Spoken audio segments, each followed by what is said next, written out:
Hello, my name is Collection Connoisseur. I collect digital thingamabobs in video games. Today I'm playing Monster Train. We are going to try once again to defeat Covenant rank 25. This time we will be playing as the Wurmkin Stygian combination. I've done this combination twice before. The last time we did it with the exiled Wurmkin champion, so we're going to do the primary Wurmkin champion, the Spine Chief. And the last time we did that, we did it with the primary Stygian. So we're going to do the exiled Stygian for starting cards. So we've never done this combination before. Primary Wurmkin, exiled Stygian. Let's go.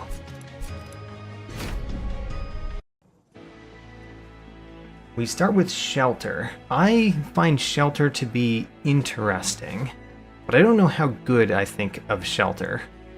Ice Tornado, you know I like Ice Tornadoes.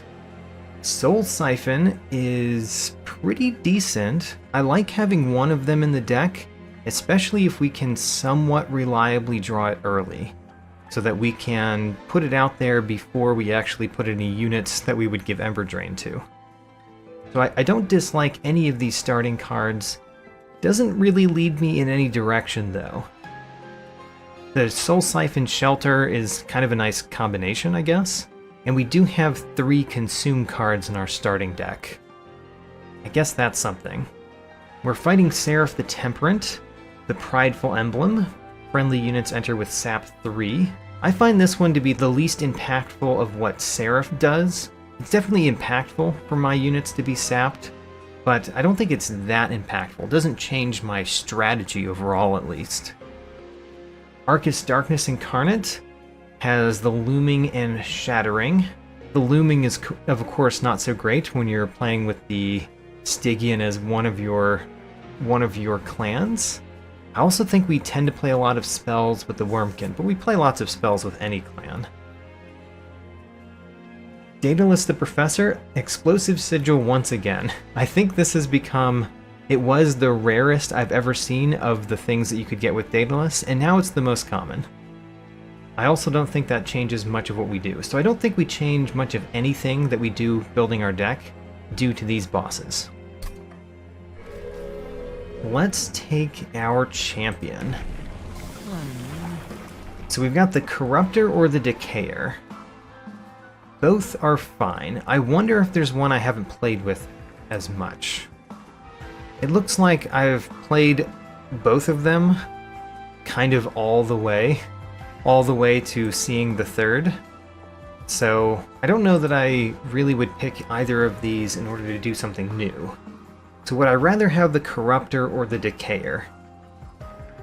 I guess I kind of want the Corruptor because it's better for the Last Divinity, because the Reap doesn't do anything to the Last Divinity, and it seems like I'm having trouble with the Last Divinity in some of these runs on rank 25. So let's go for something that can defeat the Last Divinity, hopefully. And we get 2 artifacts to start with. I really like starting with 2. The Trader's Quill is always very nice with the Wurmkin, because you have lots of Consume cards. The Kinstone Totem. The Kinstone Totem does technically work with Foregone Powers, but it's hard to imagine why you want this, because if you discarded something before the end of your turn and you gain an Ember, you have to also be able to spend that Ember on something. And at least that doesn't work very well with the Foregone Powers because the discard is random. So I think Firewall does basically nothing. Kinstone Totem is very hard to use. Trader's Quill works really well with the Wurmkin. We're taking Trader's Quill. Sketches of Salvation. Ooh, starting with Sketches of Salvation is pretty nice. I also really liked Winged Steel, but Sketches of Salvation, if you start with that, it can be incredible, especially because we didn't have any units at the beginning. So, alright, Sketches of Salvation. Let's do a Sketches of Salvation run. I am quite excited about that. Let's see what we can do. Stygian and Wurmkin might be harder to take advantage of Sketches of Salvation than some other clans, but I think it will be quite good anyway.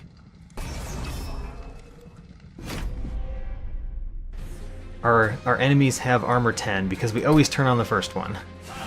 And I really liked the reward there, which was a unit draft. Alright, of course, train stewards are the only ones that are going to appear at the beginning. The Spine Chief.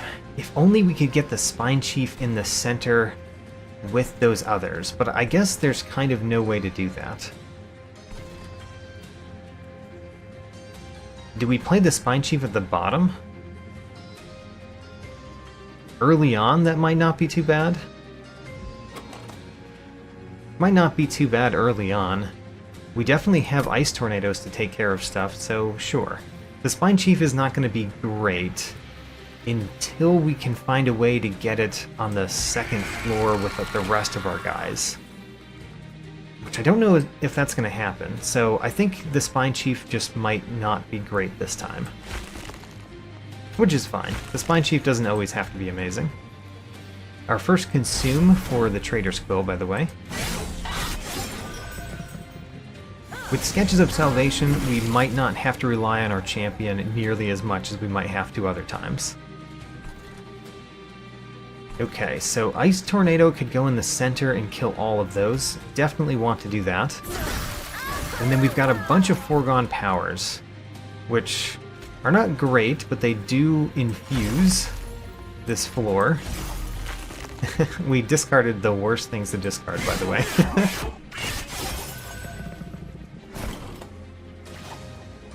Okay, so we kind of want Soul Siphon at the top. And we're losing two of our train stewards in the center. That's actually not good for the boss. And we discarded really poorly yet again. Okay, so you know what?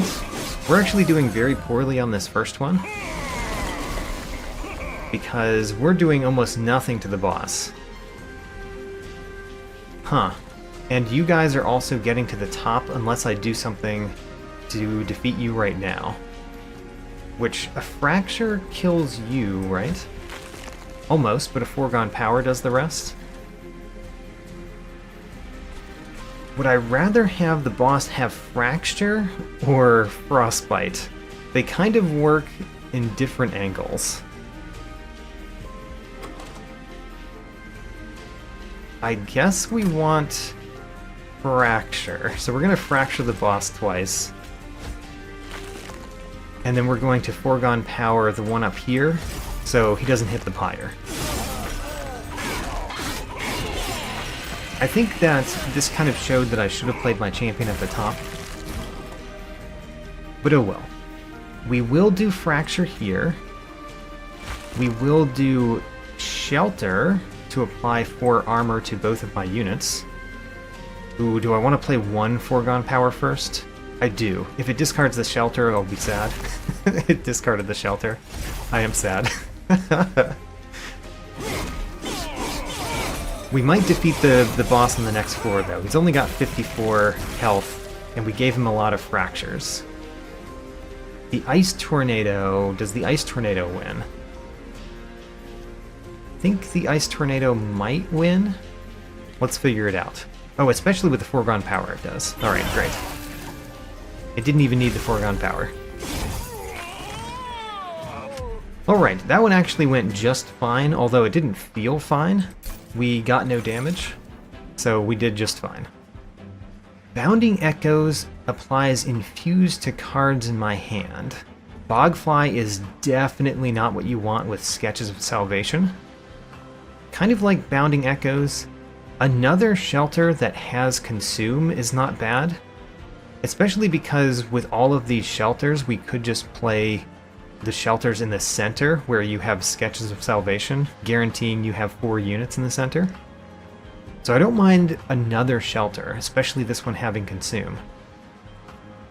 Yeah, sure. Shelter with Consume, we'll take it. So we already have 2 Ice Tornadoes, which kind of makes me not want to choose Ice Tornado again.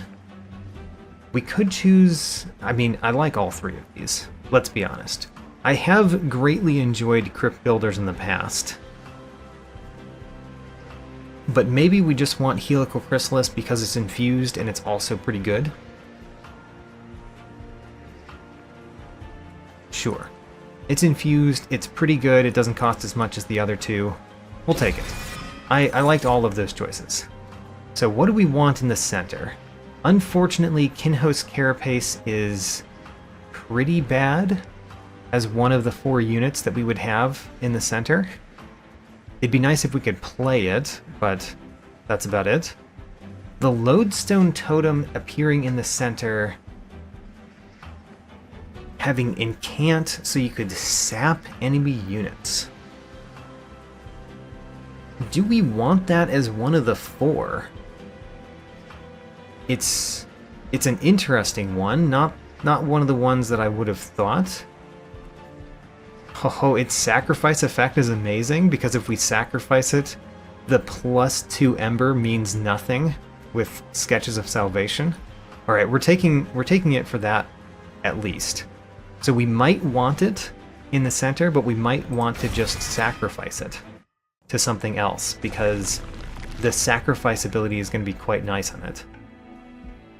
So Stygian or Wurmkin. The fact that we don't have much to upgrade with the Merchant of Steel kind of makes me want to go to the left and take a Stygian unit. Kind of. We definitely have spells we want to upgrade.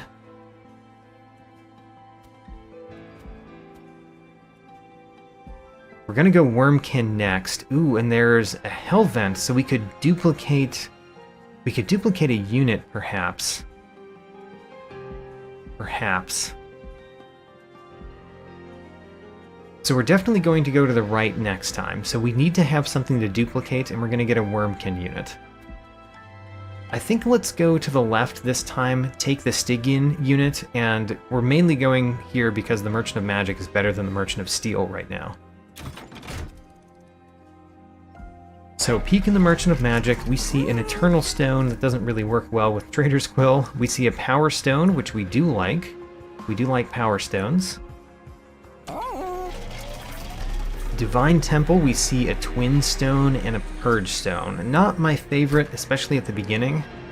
The Twin Stone would be a lot better if we already had a cheap spell that we would want to duplicate, which we just don't have. So I think we won't take either of those. We might not do anything at that Divine Temple.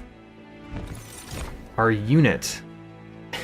the Offering Monument. The Offering Monument is kind of bad, but the Siren of the Sea is pretty good in the center because we would just incant there a whole lot. It also adds another incant ability, which even more encourages us to incant a whole bunch in the center. So sure, Siren of the Sea we'll take. Merchant of Magic, we're going to take the Power Stone, put it on the Helical Chrysalis, I think. Either that or Ice Tornado, but I think the Helical Chrysalis hitting the front one, you want to Power Stone that up first. And then we could re-roll. We definitely will take an Ember Stone. I wonder what we Emberstone, though. What do we Emberstone? So I'm rethinking this Eternal Stone, because we could put this Eternal Stone on this Shelter, which would mean we could repeatedly apply armor to our units, which seems really nice, especially if we're able to remove a lot more of these spells. So I'm going to do that, because repeatedly applying armor to the 4 units in the center seems like it could be pretty good.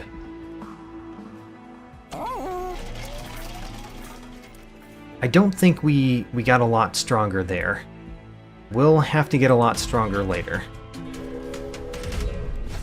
The High Priest of the Light having sweep is kind of bad for our overall plan. At least this is not a Conduit Infiltrator, because everything skipping the center would be really bad for us. We certainly want a unit draft, so we're turning the Aggressive Amulet on so that we can get the unit draft.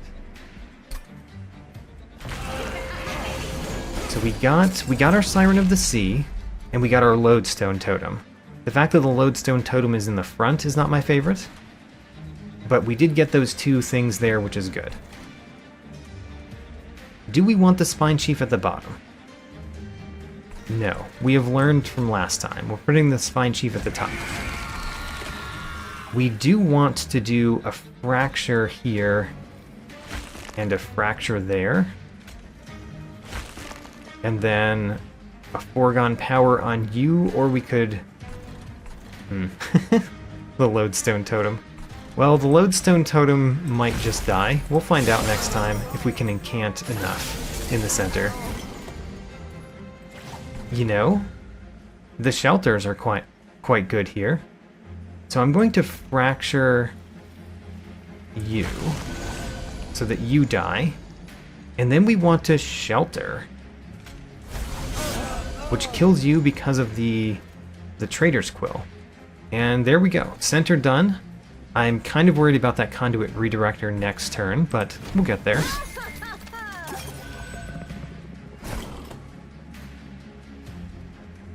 The Soul Siphon we probably don't want to do in the center. I don't mind doing that at the top, though. Putting all of the Echoes at the top.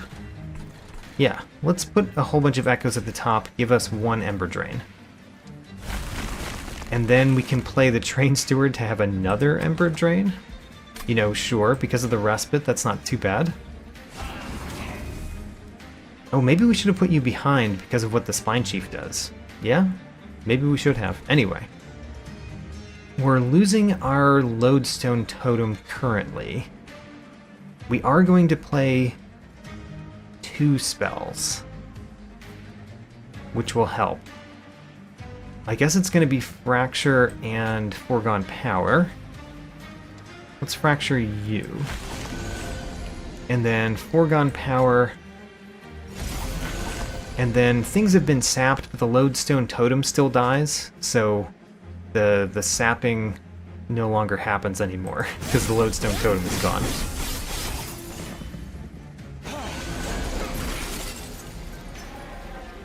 Okay, we've got 2 Ice Tornadoes. Those will be one next turn, one the turn after that, probably. I do want you to die, which might mean play a Fracture on you. Could be good to play the Fracture on the Conduit Redirector down there, but this Conduit Redirector is near the top, and we don't like that, so let's make sure that it dies. And then I realize we might discard an Ice Tornado, but I still think we do a Foregone Power. Do we do it against the Disciple Protector, or do we do it in the center because we get the Incant? I think we do it against... I think we do it in the center, actually. The fact that the boss has Sweep is always bad for this boss. The fact that the High Priest of the Light has Sweep is the biggest problem with facing the High Priest of the Light. Okay, we've got some not great choices here. I do want to play Shelter. If I want to play Shelter, we might play Foregone Power and Helical Chrysalis. Let's start with Helical Chrysalis. And then Foregone Power and hope that we can still play Shelter. Alright, never mind. Well, what we do instead is we play a Fracture. Do we want to play the Fracture on the boss because it would deal a fair amount of damage to the boss right now? I guess so. Okay, well, didn't go as well as I would have hoped. We still have the Ice Tornado for next turn. And I think we just play the Ice Tornado. And we win. Great. Alright, so far this has gone perfectly well. We've taken no damage on our Pyre. We have taken both the trials, but still it feels like we haven't gotten strong yet. We could take another Shelter. How many Shelters do we want in this deck? Maybe a lot? Maybe having tons of Shelters is good. I don't know. I am going to take another Shelter, though. We have an Infused Crypt Builder. Do I take the Infused Crypt Builder? Because at some point we've added too many spells. And we have a lot of 3-cost spells already. I still want the Infused Crypt Altar. I will take it. So, the Shard Soul Carver only affects itself.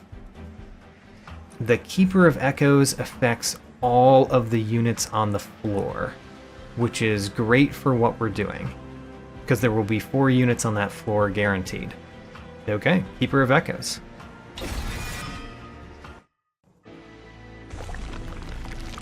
Now, what are we duplicating? We could duplicate Keeper of Echoes.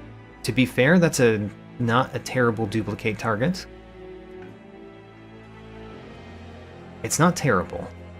It's maybe not what I want, but it's not terrible. Let's go to the right as we planned. Let's take this Wurmkin unit first. We have another Keeper of Echoes that we could add to the deck. So at this point we would have 2 Keeper of Echoes and the Siren of the Sea and the Lodestone Totem as the things that are in the center floor. You know, it doesn't seem so bad.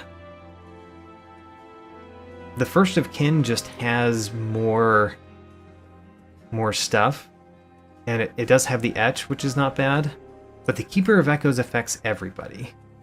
And I'm really appreciating that fact. So let's take the Keeper of Echoes. Let's do some good things with it. But next thing is the Concealed Caverns. Give me something good. Okay, I consider that good. 2 Ornate Chests. I would happily get a bunch of money for 25 fire health. Actually, that's kind of a lot of fire health. Is that what we want? Because that means we basically can't take any damage next time.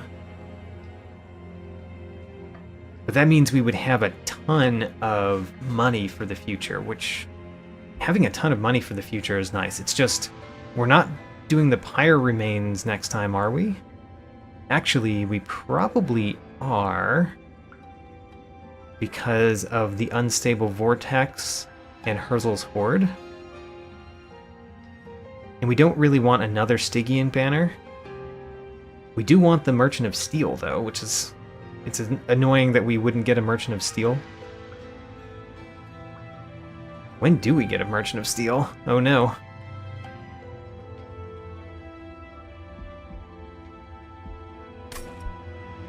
I want the money. Let's take the money. We're down to 15 health. 15 health is not good. We could just die somewhere. Hammered chest plates is not terrible.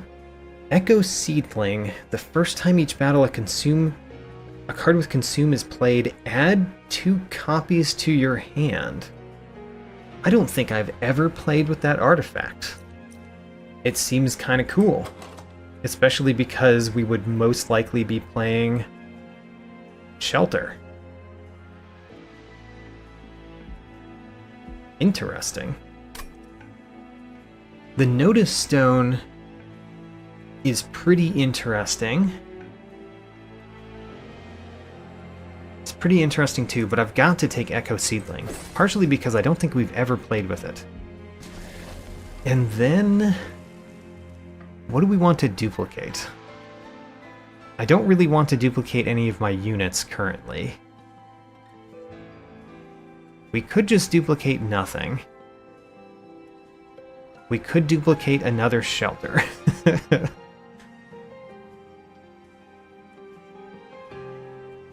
Let's duplicate a Shelter. Why do I have so many Shelters? Because we're playing the Shelter deck. This time is the Shelter deck. Explosive Sigil. Could be bad. Alright, at least our Lodestone Totem is not in the front that time, but our Siren of the Sea didn't make it to the center, which is unfortunate. And we only got one of the Keeper of the Echoes. So, very mixed bag with what we got. We could do Siren of the Sea and the Spine Chief at the top. Save our Ice Storm. Well, we couldn't play it next turn.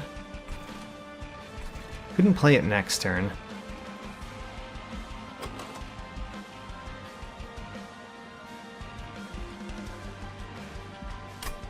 If we play at the top, we can't play it next turn because of the Ember Drain. That's what I'm thinking of. We can't also play Crypt Builder, which means those guys get to attack unless we play Ice Tornado this turn. It might be worth it. So we don't play the Siren of the Sea now, but we play it later. That doesn't seem great. But I think the center being strong is important, so we're going to play the Ice Tornado. That's important for making the center survive. And then the Spine Chief goes at the top. And I probably should have played Soul Siphon first somewhere, but I'm going to play it at the bottom. No, and it kills that one. I forgot about that. Also, we got Soul Siphons in our deck. Whoops. Should have thought about that too. Okay, well, I think that was unfortunate. That was not what we wanted to happen. We could play Shelter at the top to just kill the Constructed Explosive. I don't actually mind that because that saves health on our Spine Chief. The other thing you'd kind of want to do is play Fracture on the boss, though. And we definitely want to play Keeper of Echoes, which costs our entire... all of our Ember. Huh. Let's play Foregone Power and let that figure out what I'm doing. Alright. Apparently we're playing Keeper of Echoes. Keeper of Echoes, we're putting it behind. Okay.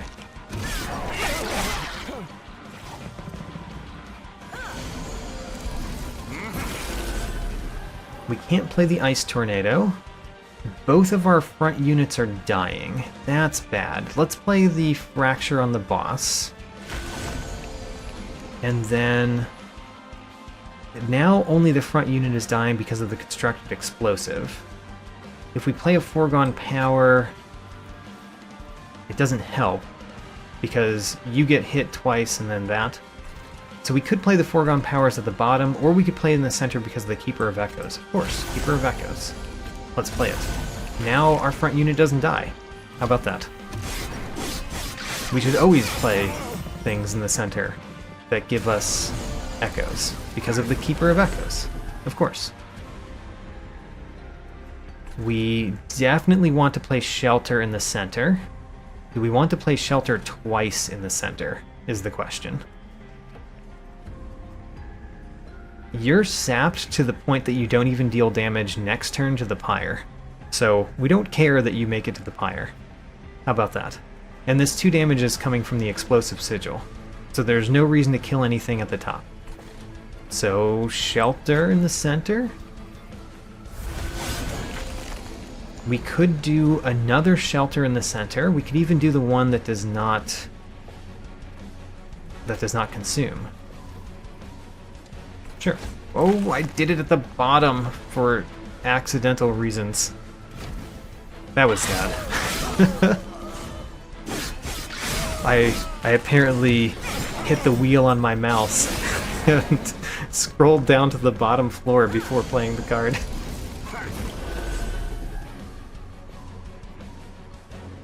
Man, I wish my Spine Chief wasn't taking the damage.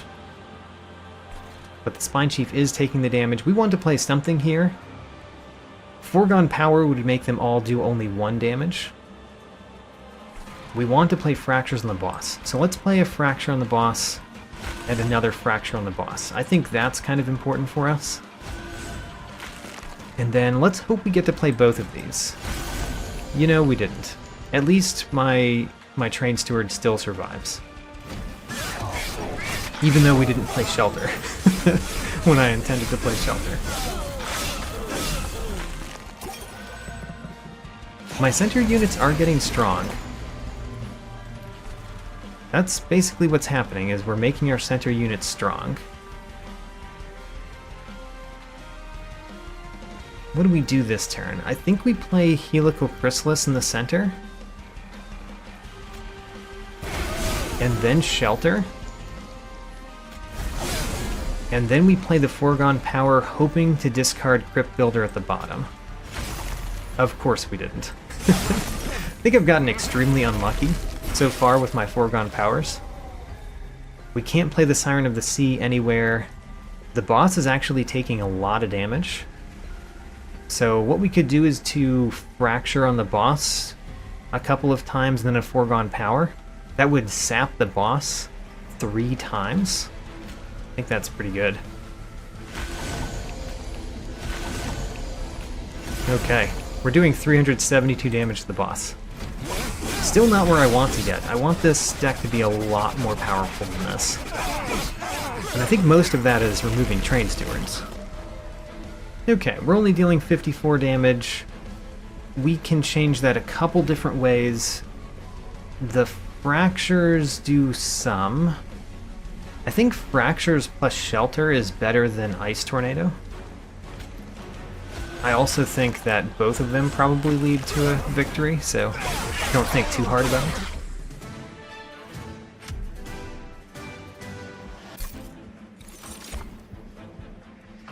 Spike of the Stygian could add more sap and some frostbite. We have 2 Pyrebound cards that we could consider playing. I actually really like the Ice and Pyre. The main problem with Ice and Pyre is that it doesn't have a freeze stone in it currently, but maybe we can find one to put in it. Because I actually really like the Ice and Pyre.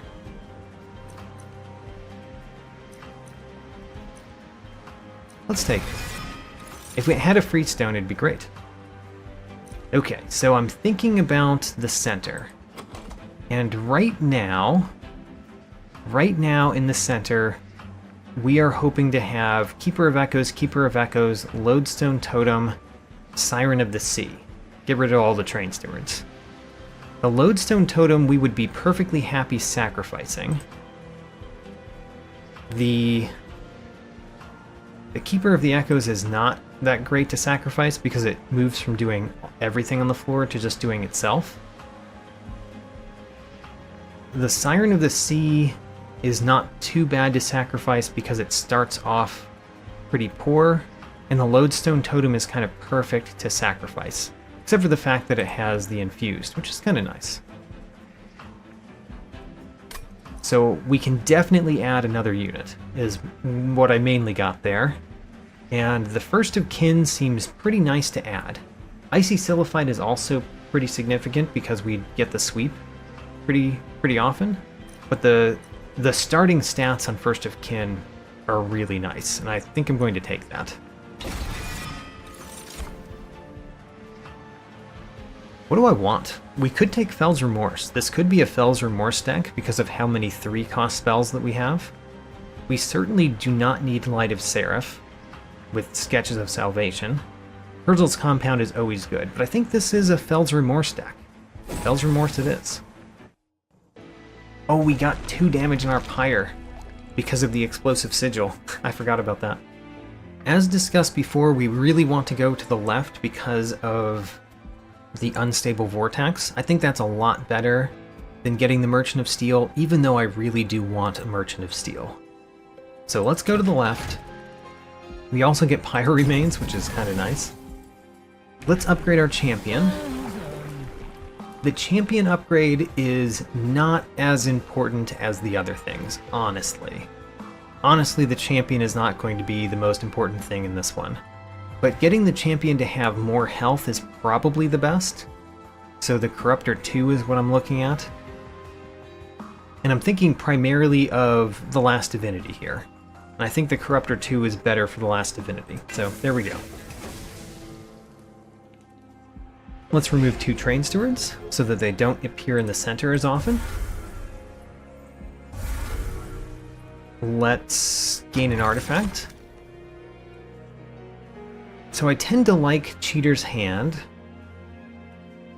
The Golden Vault isn't so bad when we have 340. It allows you to survive the minions going up the train a little bit more often. I'm trying to think of where Cheater's Hand is actually useful here, because the fact that you have to return one to the top of the deck is annoying. It certainly helps us a lot when we have foregone powers, but we kind of want to get rid of those. I think I am still going to take the Cheater's Hand. I like the Cheater's Hand. And Divine Temple. So the Extreme Stone is great. We really like putting that on Crypt Builder because of the Attuned. It also works on Ice and Pyre, by the way, but Ice and Pyre we really want to freeze stone before we focus on it too much. So, Crypt Builder gets that, so it does 210 damage. That's great. The Seek Stone. So, usually when you have a Soul Siphon in your deck, having a Seek Stone on it is really nice.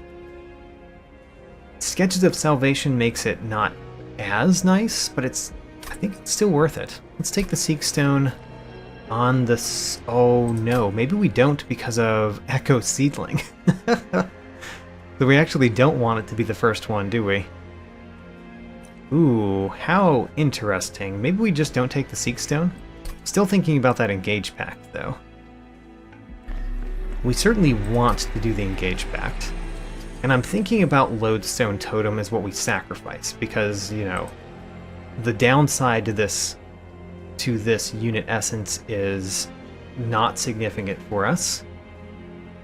Unless it doesn't appear in the center, which, you know, that's true right now, but not in the future. Yeah, let's sacrifice this. What do we add it to? Because this is getting an Incant Sap effect. I think we could put that on kind of anything, and it would be good. But maybe we want that most on First of Kin, because anything else, if it shows up in the front, is not as great for us. But the First of Kin... yeah, let's put it on the First of Kin. The fact that this makes the First of Kin cost 5 means that if it doesn't end up in the center with Sketches of Salvation, it's basically unplayable. That's fine, though. First of Kin is real big. We've got 70 pack shards. And we're definitely going to sacrifice again in another temple, I think. We've got the First of Kin, we've got 2 Keeper of Echoes, we've got a Siren of the Sea. So the only reason for us to sacrifice is if we got another unit somewhere. Which I guess we won't do unless one of the trials gives us a unit banner. Or we duplicate. Oh. Ooh, that's interesting. What if we plan to duplicate at one of the Hell Vents? Now that's interesting. We would want to do that after a Merchant of Steel.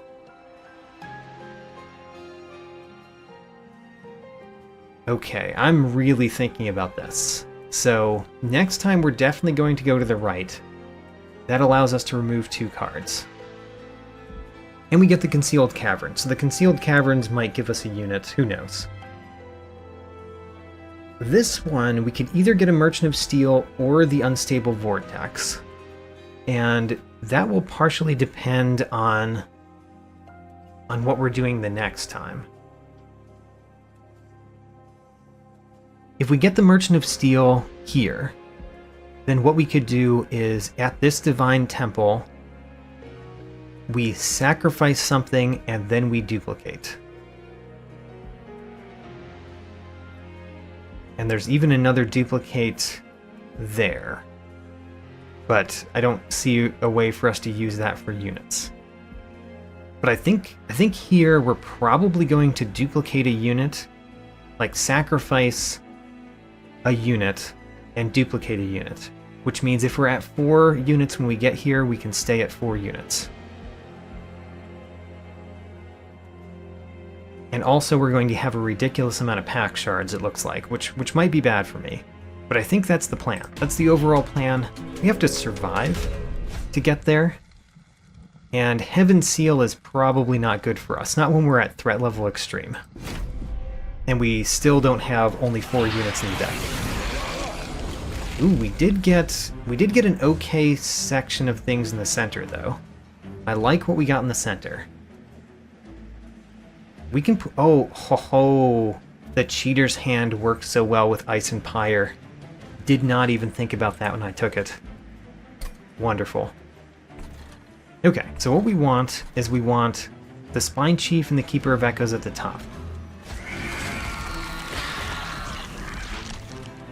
And then we're happy to play any of these. If we play Shelter in the center,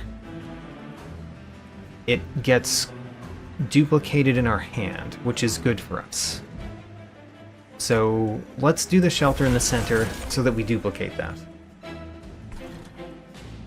Now, we probably want to fracture one of you, plus a Foregone Power.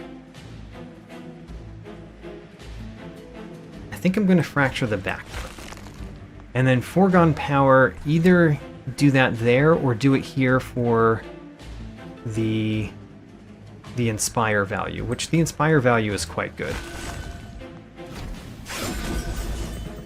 Okay. So we're putting Ice and Pyre back on top again, as we will always do. The Siren of the Sea is not very playable this time. We probably want to play Helical Chrysalis. Seems really nice, Helical Chrysalis. Plus a Shelter, a Consume Shelter, which uses the Etch, as well as the Incant. Okay, so our center is looking pretty good. Pretty good already.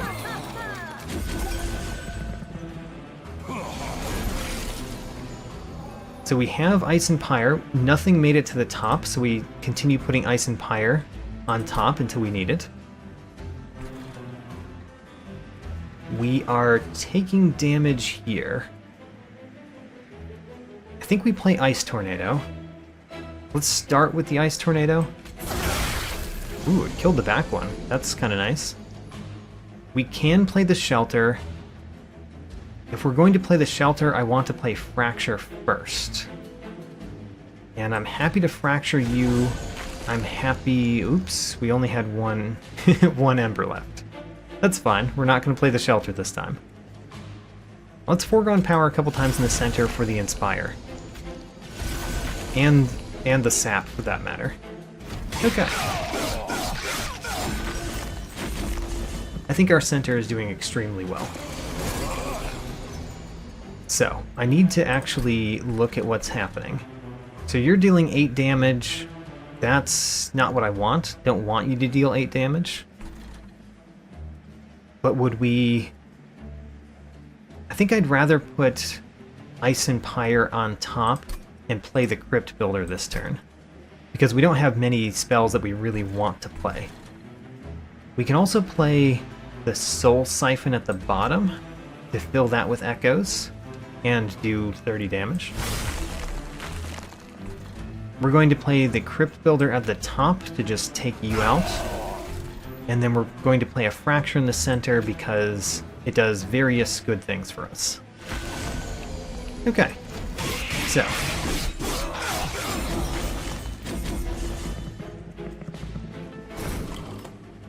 Now we are going to play the Ice and Pyre this time. And I probably want to play most of the other things. We could put a Foregone Power on top. That way we can just play the rest of the hand. Yeah. It's better than putting the Deadweight on top, which is the other option I was considering. Alright, Ice and Pyre just goes here.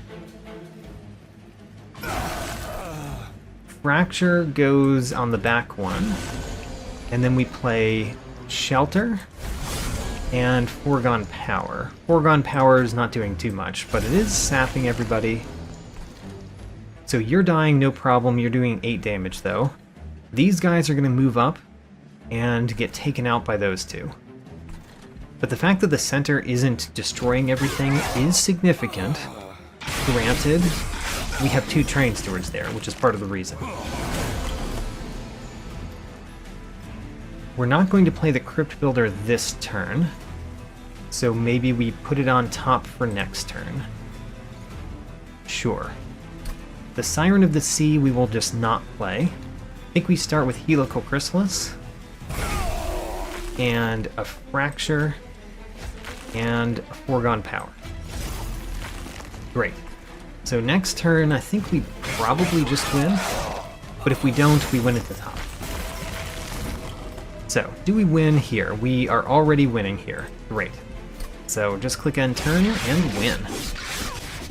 Alright, feeling pretty decent about the deck. We definitely need to remove the Train Stewards. The Train Stewards are bad for us. Oh, I like my Perfect Insanity. Do I take a Perfect Insanity in this one? I think I do. I was trying to think of prioritizing the skip button for most of the rest of these card packs, but an infused Perfect Insanity is really good. So we're taking that. It even works pretty well with Cheater's Hand, because we can put it on top if we're not going to use it that turn, but we're confident we're using it the next turn. So Perfect Insanity, get in the deck. I don't care for Spike of the Stygian. We definitely don't want Cuddle Hex. And Crystalline Seeds is not worth it. Unfortunately, these are all cards that we haven't mastered. And I'm skipping the ones we have not mastered, which means we can't master them. Very sad.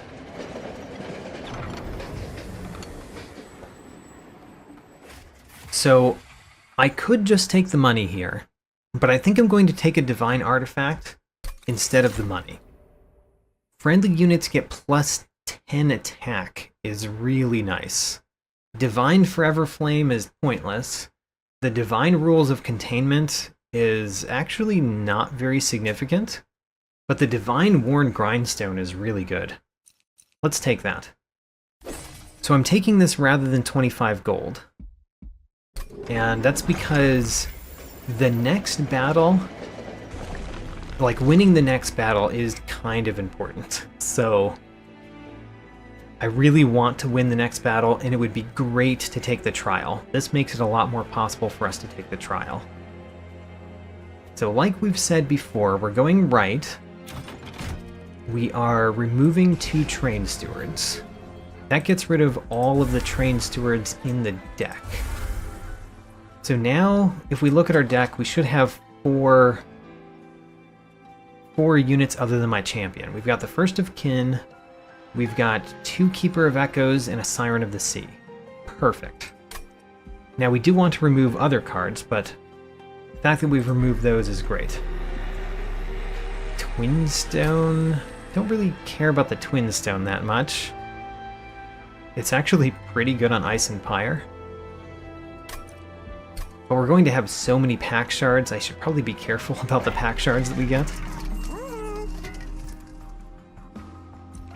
Surge Stone cannot go on anything that I actually want to consume. So we won't take the Surge Stone.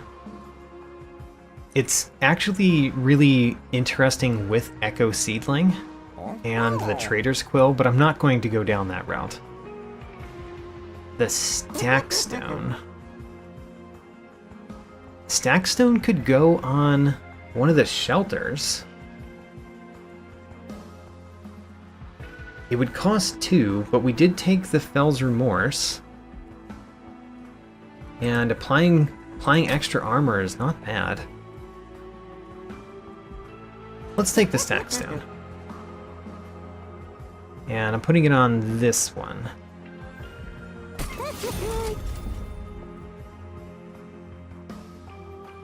Now what do? We probably re-roll, but do we do Emberstone first? Certainly so. We certainly do Emberstone first. I want to Emberstone something. Something good. Crypt Builder is definitely worth an Emberstone. Put an Emberstone on Crypt Builder. Then let's reroll. Ooh, a keepstone. Oh, alright. Holdover is really nice. When played, the card is put on top of your deck next turn. So what card do we want to play over and over and over again? I mean, honestly, the shelter's not too bad. We certainly want to do something that's infused. And preferably something we can play in the center. I guess the shelter, even though it costs 2. Yeah. Alright. We're going to play that shelter every turn. I think that's pretty good. Power Stone on perhaps just Helical Chrysalis. Or Pyre, Ice and Pyre. Ice and Pyre gets a lot with Power Stone. Let's do that. And then Emberstone, probably one of the Ice Tornadoes.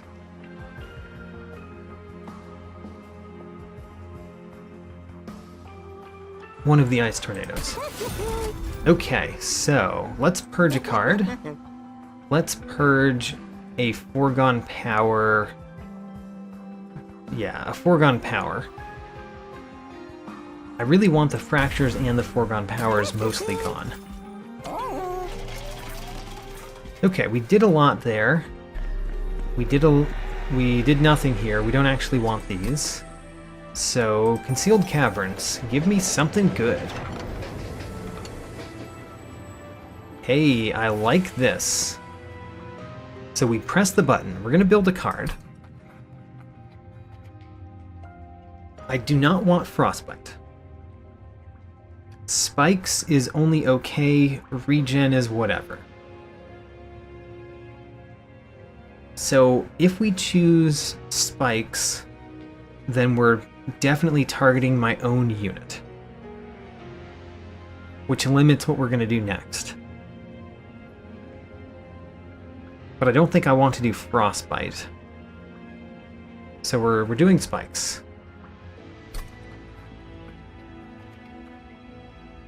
So we don't want damage effect. We would prefer to do a buff effect. I think more than a heal, because we'll have a lot of armor, and you can't heal armor. So we do buffs. And then we don't care about... Ooh, there we go. Oh, this is exactly what we wanted. We can descend our champion. Oh, that is exactly what we wanted. I take the orb. So now having extra units is not so bad, because we can play them at the top and descend them. Ooh, interesting. I'm mainly doing that for my champion, though. We basically only play that one once. Yeah, the weird part about what we just did is we only want to play the old magic once. Where's the old magic? There it is. Apply Spikes 5, give 10 attack, descend the unit. We only want to play that once on our champion. Unless we add another unit to our deck. Which we could do. I don't know, maybe I made the wrong choice there. It's hard to say. I would like the random artifact. Non-boss enemy units entering with Spikes 4 is annoying. But is it that bad? I don't think so. Let's take the random artifact.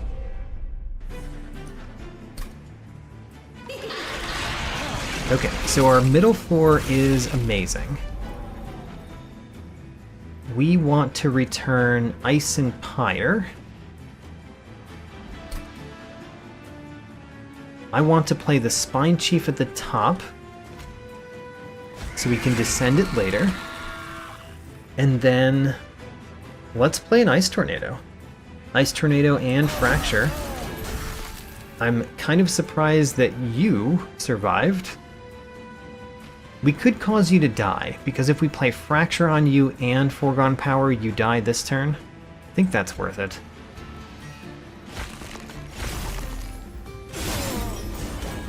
Okay, so only one unit made it to the next floor.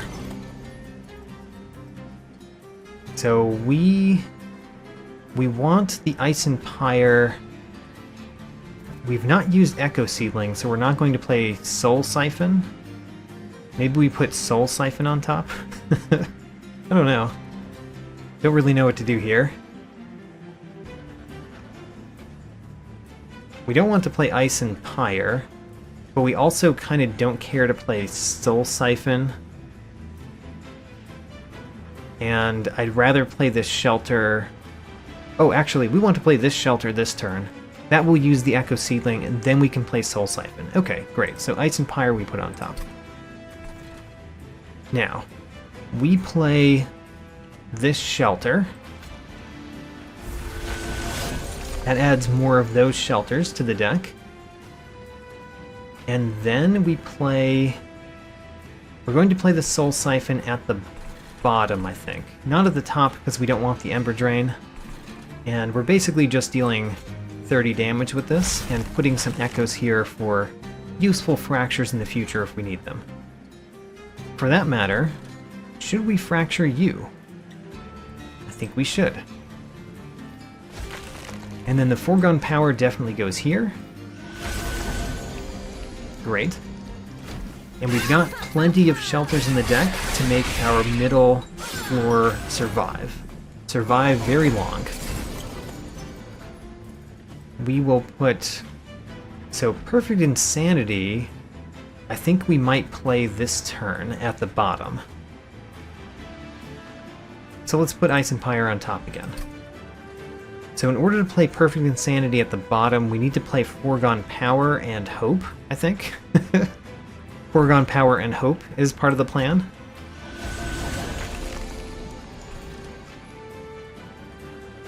Foregone Power and Hope.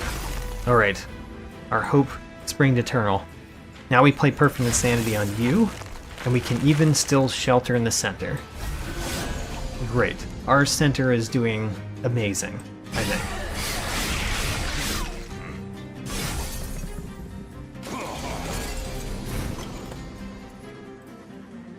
Where is our old magic? Oh, it's in our hand right now. Okay, great. So now we get to play old magic. Play old magic on our champion. Now everybody does a lot more damage in the center, which is great. Then we can also shelter again, because this has holdover, so we can shelter every turn. For that matter, I guess we play this shelter first. Did it matter the order? Don't think it mattered. But now we can just add ridiculous amounts of armor, and our units do a lot of damage. I think we do Crypt Builder to kill the front one. Crypt Builder kills the front one, and then we play Shelter again to add ridiculous amounts of armor.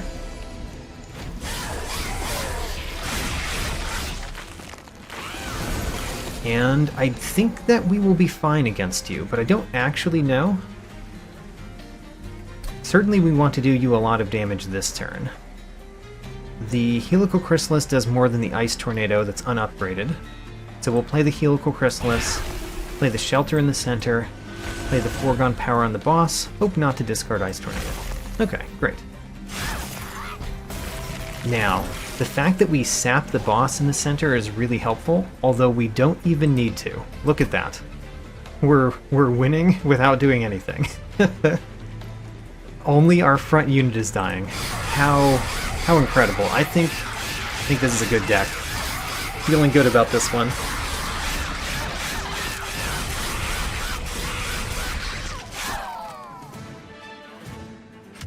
Granted, I should remember that we had a divine artifact that time, which we no longer have. What did we just get? Incant abilities trigger an additional time. Yes. Oh, that's incredible.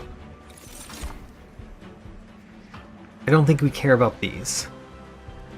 Return to Soul is not bad. Return to Soul is an interesting way to consume some of my starting deck cards.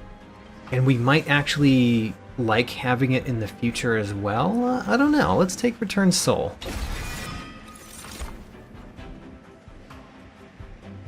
I don't think we take any of these. Okay, skip these.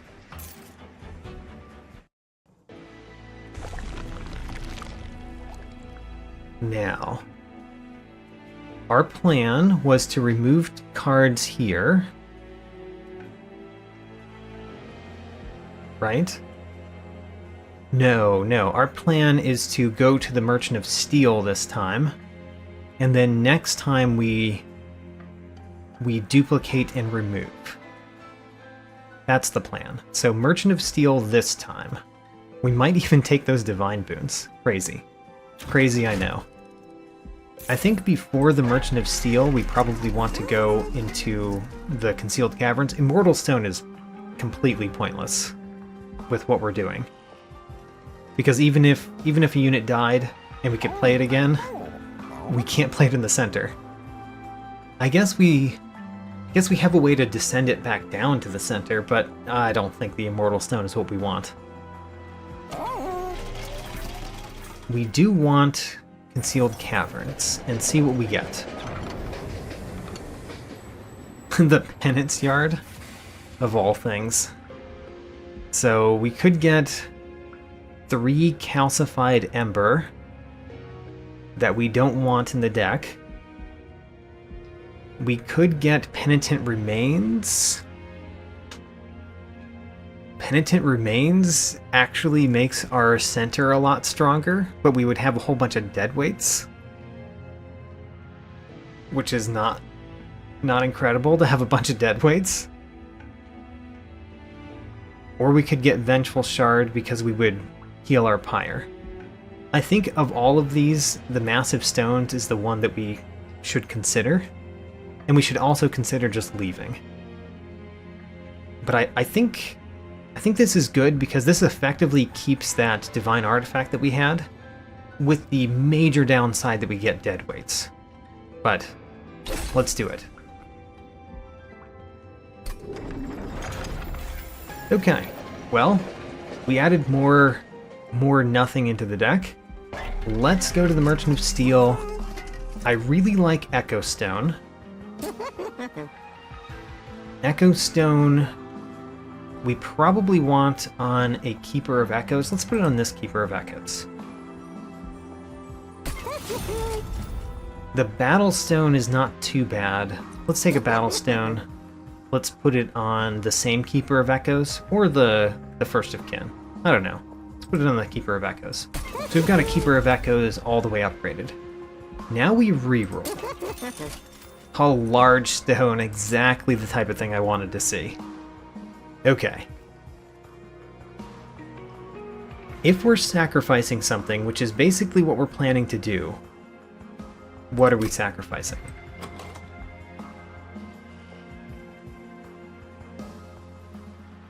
Oh, you don't have a unit essence because we've already sacrificed something to you? Alright. Fair. So the Keeper of Echoes being sacrificed is not as good as the Siren of Sea being sacrificed. Yeah, the Siren of Sea being sacrificed is a better sacrifice than a Keeper of Echoes. So we're keeping a Keeper of Echoes, we're sacrificing a Siren of the Sea. So we want a large stone, a Keeper of Echoes. So we can sacrifice a Siren of the Sea to it. Yeah, that seems good. And then we can buy one more of these. I certainly want to buy something. And since we're going to duplicate something next time after sacrificing Siren of the Sea to it, which one of these would we most want to duplicate? Probably this Keeper of Echoes, because it has the large stone. The large stone is probably better than the Echo Stone and the Battle Stone. So if we're duplicating that Keeper of Echoes, then we want to fully upgrade that Keeper of Echoes. And we might want a Strength Stone rather than a Heart Stone. I think we do. So Strength Stone here. We're planning to duplicate you next time. And then it would be nice to afford that Heart Stone, but we can't. Okay. Oh, we could with the Divine Boons. How much do we want to click the Divine Boons, though?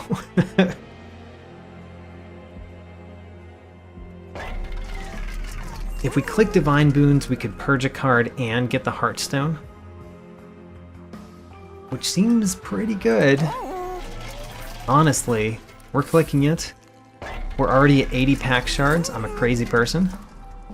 I'm a crazy person, but here we go. We're removing another foregone power.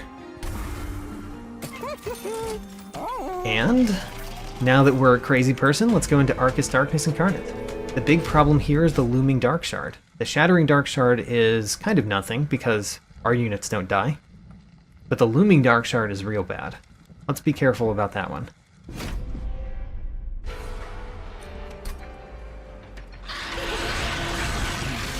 Our center is kind of already incredible, basically.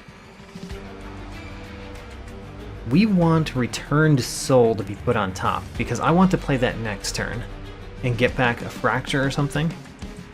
So put the Returned Soul on top. We're going to play the Spine Chief at the top. We're going to play... I think we're playing the Shelter in the center so that we duplicate it with the Echo Seedling. Yeah, duplicate this with the Echo Seedling.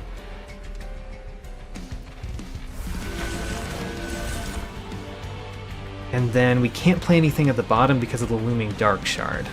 So let's play another Shelter.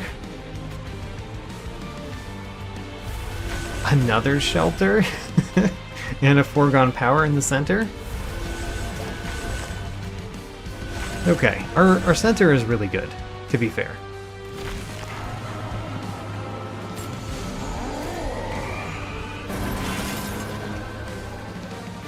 So we got the Returned Soul that we wanted. We cannot play everything in our hand. And I think the thing that we would most want to play next turn is the Ice Tornado. So let's put that on top. Because we've got the Foregone Power, we couldn't guarantee that the Ice Tornado would stick around. So, you're taking 36 damage, currently. If we play Returned Soul, we get 2 incants. And then we get to play Fracture, so that we can consume the Fracture.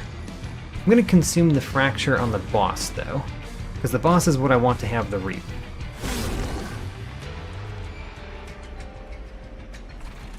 If we play Crypt Builder, it kills the front one.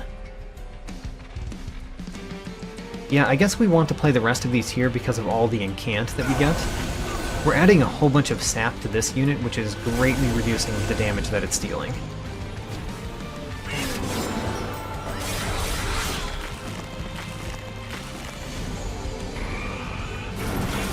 We put the Ice Tornado on top.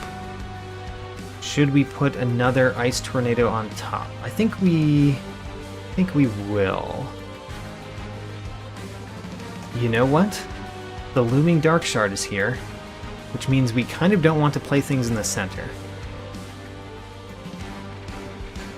Yeah, we don't want to play things in the center, so let's put this Ice Tornado on top, because it's the better Ice Tornado for next turn.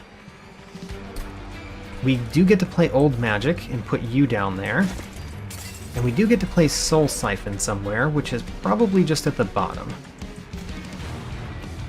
Oh, and we can play this Ice Tornado at the bottom. Actually, that's nice. So yeah, Ice Tornado at the bottom. Great, that turn worked out really well. With the Looming Dark Shard, which I should have known that we would have a Looming Dark Shard in the center. Didn't think about it. We get a Shattering Dark Shard at the bottom this turn. Looming Dark Shard at the top next turn, if I understand. Which ones do we care about? I think that I want to... it has Holdover and Permafrost, which is making my decisions difficult. Let's put this one on top. That way I can Fracture the boss. I can play Shelter in the center. And playing the Foregone Power is not so bad. We lose an Ice Tornado, but that's not so bad. You're only dealing 2 damage, so I don't care about playing the Foregone Power there. Play the Foregone Power here. Actually, we get the Inspire and the Incant. Never mind, we're playing it here anyway. Do no damage to my units.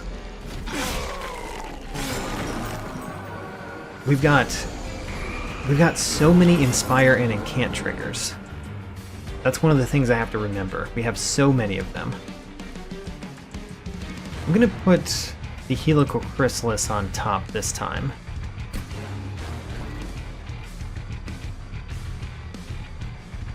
We have so many... So we've got... This one has an Inspire trigger. The First of Kin has an Incant and Etch trigger. The Siren of the Sea has an Incant trigger. The Keeper of Echoes has an Inspire trigger. And somebody here also has a Sap Inspire. Yeah, this one... There it is. The First of Kin has a Sap Inspire. You know, we've got a lot of things that we do every time we play a spell. It's nice. Let's play the shelters. This shelter and this shelter. So our units have lots of health.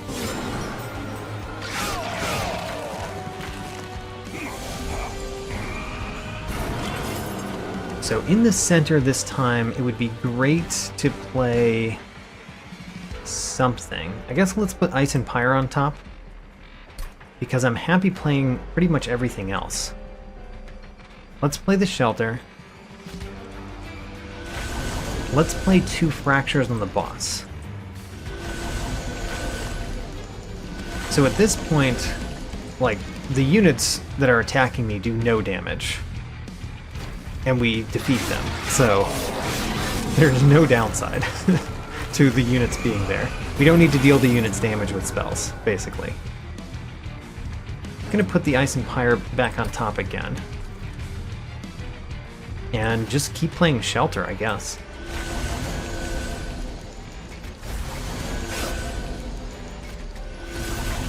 He's only dealing 6 damage to the front unit. We gained more armor than 6 on our front unit. Okay, the final wave. Where is our Perfect Insanity? It's still down there. So next turn we're going to... I don't know, let's put Ice and Pyre on top again. This turn we're going to play the Shelter. And probably... Well, I guess the Crypt Builder on the boss doesn't do anything, so... Maybe what we play is Ice Tornado to get rid of the Spell Shield. On the other hand, the Fracture is pretty good. Let's just play the Fracture. Fracture is pretty good. I think the boss dies next turn. No problem.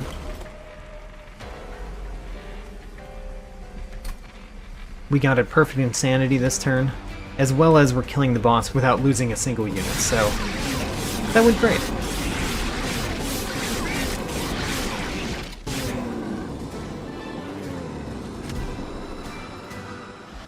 Do we want a card? I don't care about Wurmkin Spike. I don't want gifts for a guard. Spike of the Stygian is slightly interesting. The nice thing about Wurmkin Spike is we can consume it and it does 30 damage. That's the same with the Spike of the Stygian. So I'm thinking about Spike of the Stygian simply because we can play it for 0. It has infused and consume. You know, we'll take it. We'll take one.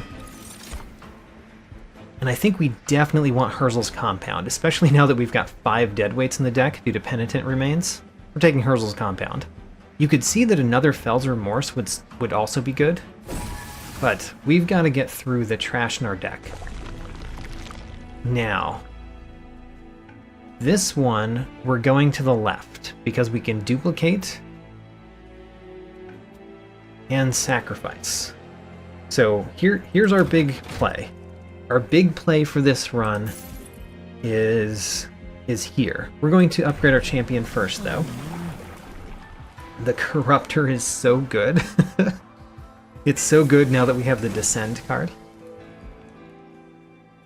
So, maybe we play... take the artifact first because we know what we're doing. Let's look at the Divine Temple. There's an Extreme Stone too. Interesting. How many pack shards do we want? I don't know. But we're getting an artifact. Conscription Notice does something, technically, because we could descend another unit. And since it's not in the deck, it doesn't screw up our Sketches of Salvation. You know, I don't mind that. The Lightstone casing is also pretty good, though. Let's look at our map. So next time we are going to probably go to the Unstable Vortex and the Merchant of Magic. So we are going to a Merchant of Magic next round. Which means allowing spells to be upgraded an additional time is actually good. Ooh, that's really good with this shelter, because if we added one Ember Stone to that shelter, it basically adds another Ember every turn, because this shelter has holdover. Okay, I've convinced myself to take Lightstone casing. Now, our big play, we are sacrifice the Siren of the Sea to the Keeper of the Echoes that has the large stone.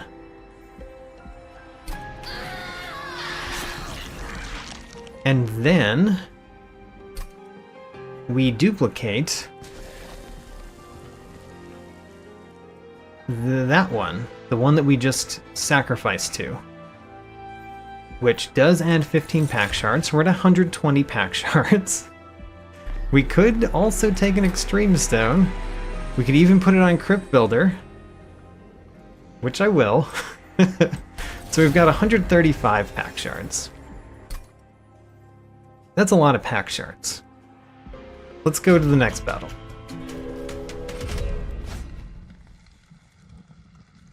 Enemy units enter with armor 20. How bad is that? Really? How bad is that? I don't know. I really do want the 400. We're at a ridiculous threat level, though. Maybe we should not turn this on, because we're at ridiculous threat level.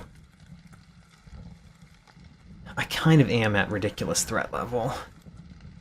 Okay, let's just fight. Let's not take risks.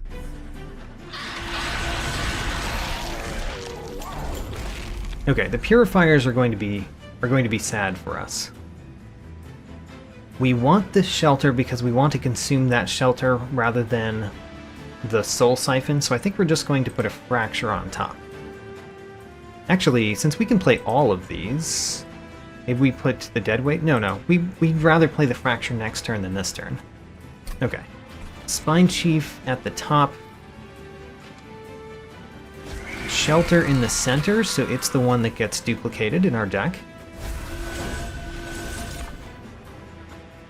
Soul Siphon at the bottom, which means a fracture kills you, so we don't get your self-mutilation card. And then we can shelter a couple more times in the center, or we could play this fracture. We're going to shelter at least once more. It only does 2 armor, but yeah. Okay, let's do the fracture next, though.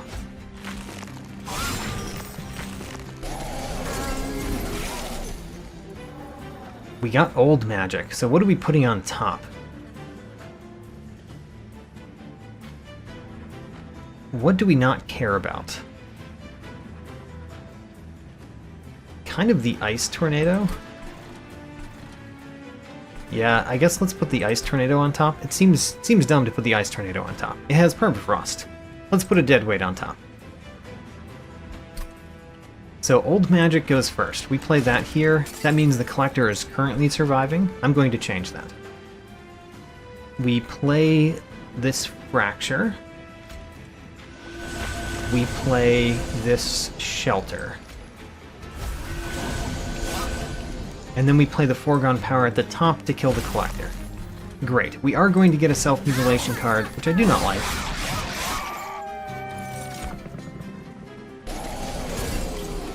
And we're probably going to get a lot of those, honestly. So this turn we put a deadweight on top, because we can play everything else. So, self-mutilation first, just to get rid of it. Shelter is good. Spike of the Stygian we can play for the Incant and Inspire.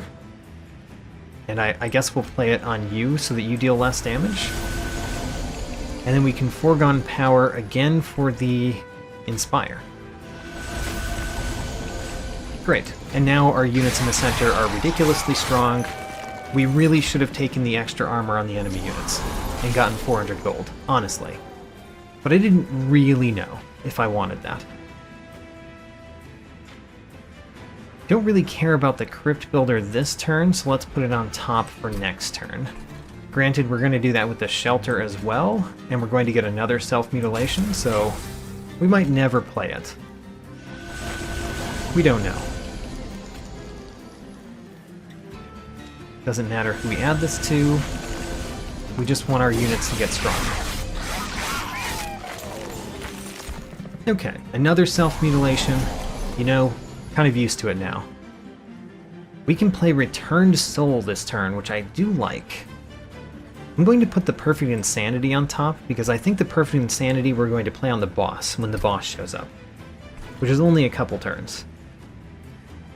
So I will play Returned Soul, and we're going to get back one of the Fractures, or we could get this Shelter, but let's get the Fracture.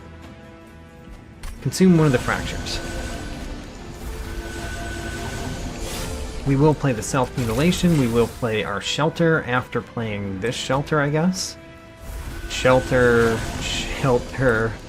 and Foregone Power. I think we've got plenty of armor at this point.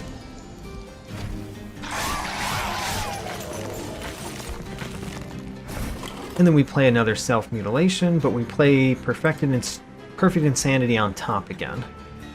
Perfect Insanity on top, I said. Play the Self-Mutilation, get rid of it. Play a Fracture, and then a Shelter. Ooh, I want to play this Shelter, but this Shelter has Holdover, and we certainly want the Holdover, I think. Because our units having ridiculous amounts of armor is how we beat the boss. And who knows what the boss looks like. Because of all of the pack shards that I have. Never had this many pack shards against this boss. So now we're not playing the Shelter, so let's put it on top. Yeah, so we're not playing that Shelter, so we're putting it on top. What we are playing is Crypt Builder and Perfect Insanity and Returned Soul to get back, you know, Crypt Builder, because why not? And then the boss only has 84 health. Alright, and then the boss dies. Very quickly. Goodbye, boss. Should have taken the trial, but I did not want to take the risk.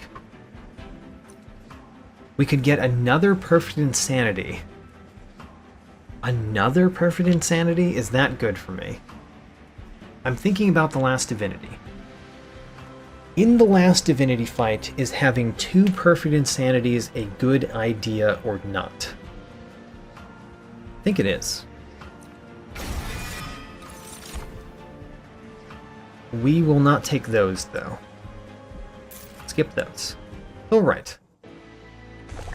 Now, I want to probably visit the Merchant of Steel? I could still add something to this First of Kin, but that's it. So the Merchant of Steel isn't great, but the duplicates I don't think we need at all. The remove 2 cards is not bad. I guess I was thinking about the Forgotten Boon, so let's go to the left. Go to the left. Let's peek in the Merchant of Trinkets first. Rules of Containment is not great. Titan's Claws is fine, actually. Titan's Claws is fine. Merchant of Magic. Eternal Stone. We actually don't want any of those to not have Consume. Power Stone we are very happy to take. We could put that on Ice and Pyre. Let's put it on Ice and Pyre. It's kind of a backup spell. And then we will take the Emberstone. Emberstone goes on... Could go on Helical Chrysalis so we can play it more. Oh, I wanted that on this one. Right, I remember that. That was one of the reasons to take the Lightstone casing. If we were to duplicate a card, what card would we duplicate?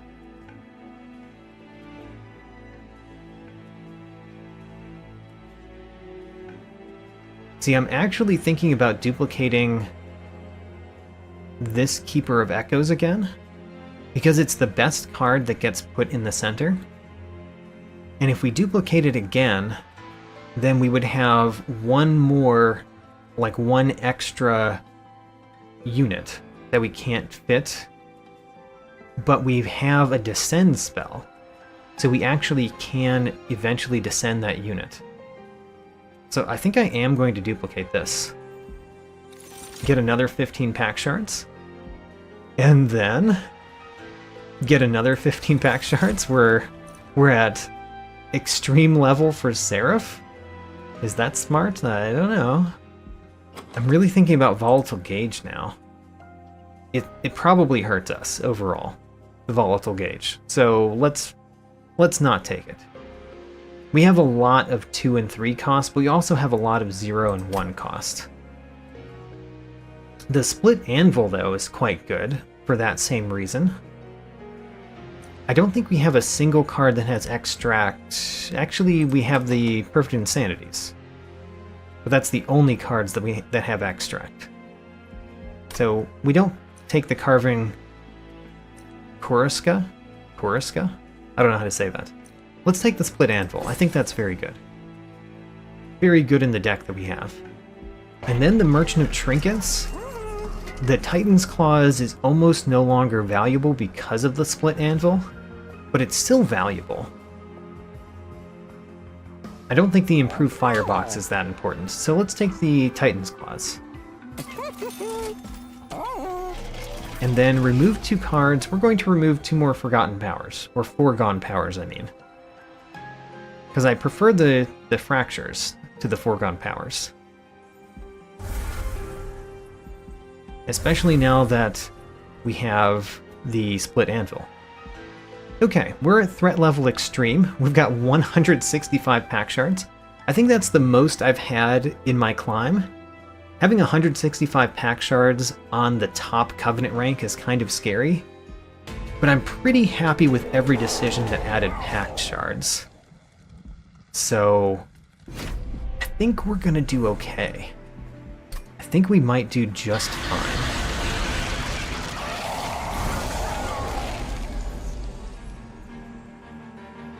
We actually can place both of our starting units at the top, which is good,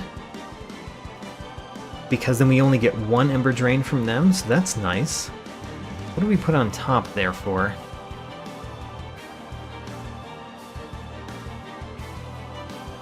I think we put a Fracture on top? Actually, I really don't know. What do we put on top? Maybe the Shelter.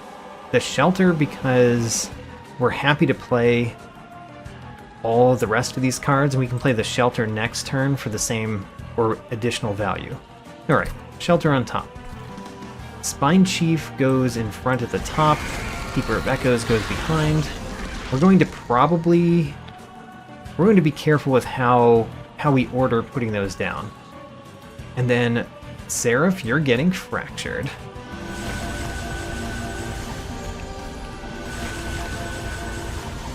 And I feel like we're already winning, honestly. Granted, there's a 15 times 3 attack there, which is kind of scary, but we will sap that.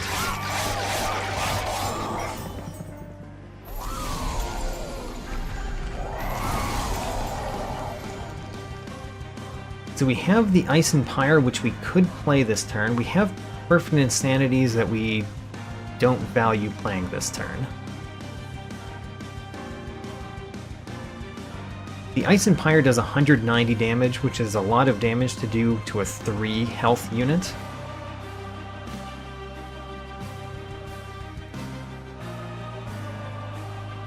Let's put a Perfect Insanity on top.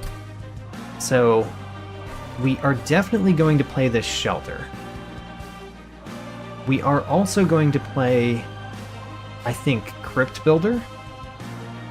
Crypt Builder and Shelter? Yeah, so Crypt Builder makes everything else free. So let's play the Crypt Builder first. Now everything else is free.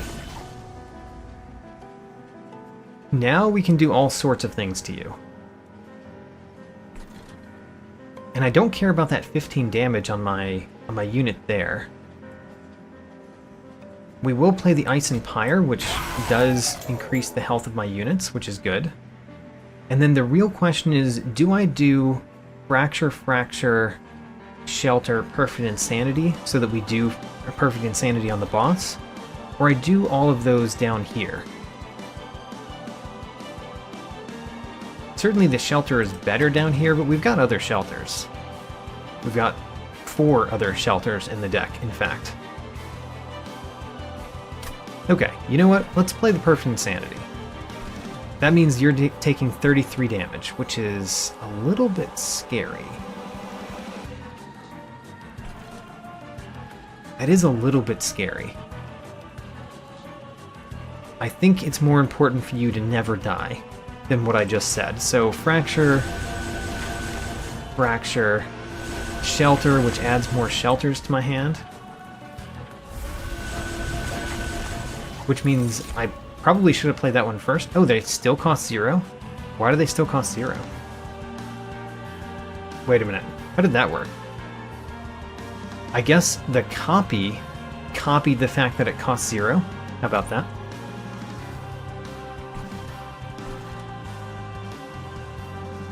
Okay, well, Shelter, Shelter. So now my middle basically doesn't die. And we just never play that Perfect Insanity. Oh well.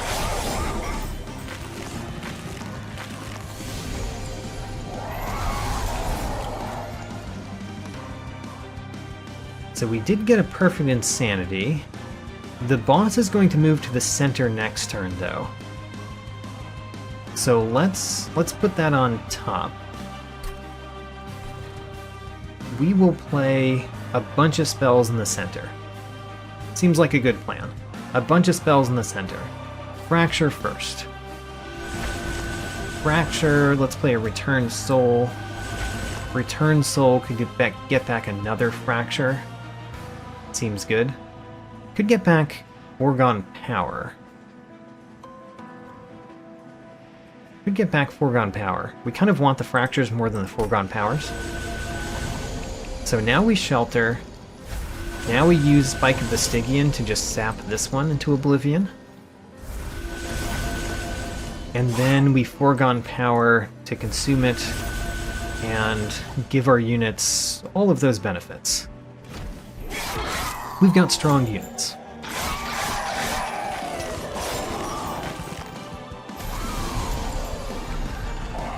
So this turn, we can play Perfect Insanity on the boss. Which means we're not going to play something else here. I guess we're not going to play Helical Chrysalis. So we don't play the Helical Chrysalis. We do play Shelter. So we're going to play this Shelter because it has holdover.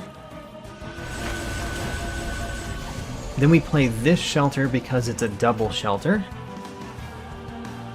And then we play Perfect Insanity on the boss. Also, we're killing the first 3 now, which is also really nice. Perfect Insanity on the boss. Boss has less health for later. We're only taking 19 damage. Oh, and the Shelter became free. I forgot about that. Alright. Probably should have played this before. Oh well, we'll play it now.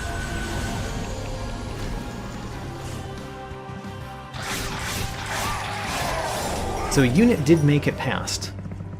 It's unusual for a unit to make it past like that, but it did. We have the old magic.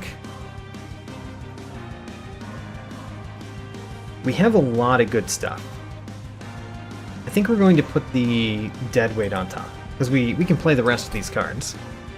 So the first card that we should play is Ice Tornado, because it'll make everything else free. Then we play Soul Siphon at the bottom. And then we have to decide what order we're playing things in. I think we probably want to do Old Magic on our champion before we do Old Magic on the Keeper of Echoes. So let's do that. And then we do tons of things here. Ice Tornado, Helical Chrysalis, and Shelter, of course. Okay. Now, the only problem that exists now is that the boss sometimes puts units at the top, but with only 3 waves remaining, I don't think that's going to happen again. Yeah, I don't think that's happening again, so I think we're fine. We can play our Perfect Insanity, we can play all of these cards. Let's put a deadweight on top. I'm going to play the Return Soul after playing a Fracture.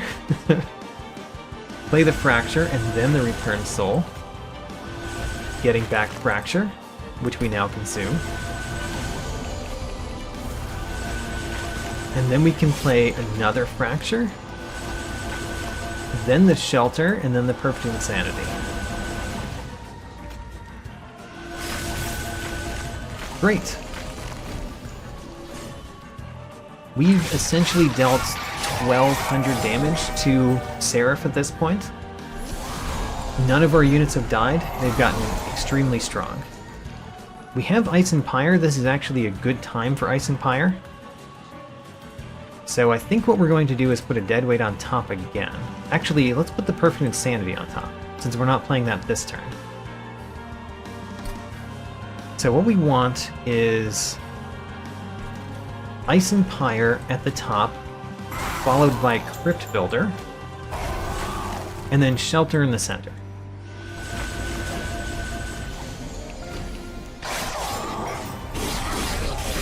And we crush the center again, as is the case. I think Conduit Infiltrators is probably the worst thing that can happen to us, by the way. I have to think about that in the Last Divinity fight, because it can actually affect us. Put a Fracture on top because we can't play it this turn. I am going to Fracture and Perfect Insanity and Fracture, and then Shelter in the center. So a Conduit Infiltrator, I think, is the worst. The worst thing that can happen in the Last Divinity fight. It's a Conduit Infiltrator. We need to be able to deal with those. We have ways. Fracture is one of the ways to deal with those. We could even Perfect Insanity a Conduit Infiltrator if we feel the need to. We're going to play all of these, so let's put the deadweight on top. So start off with Ice Tornado. Oh, we're already winning. I mean, we're already winning, but I really like that we can do all of these things, so I'm going to do them.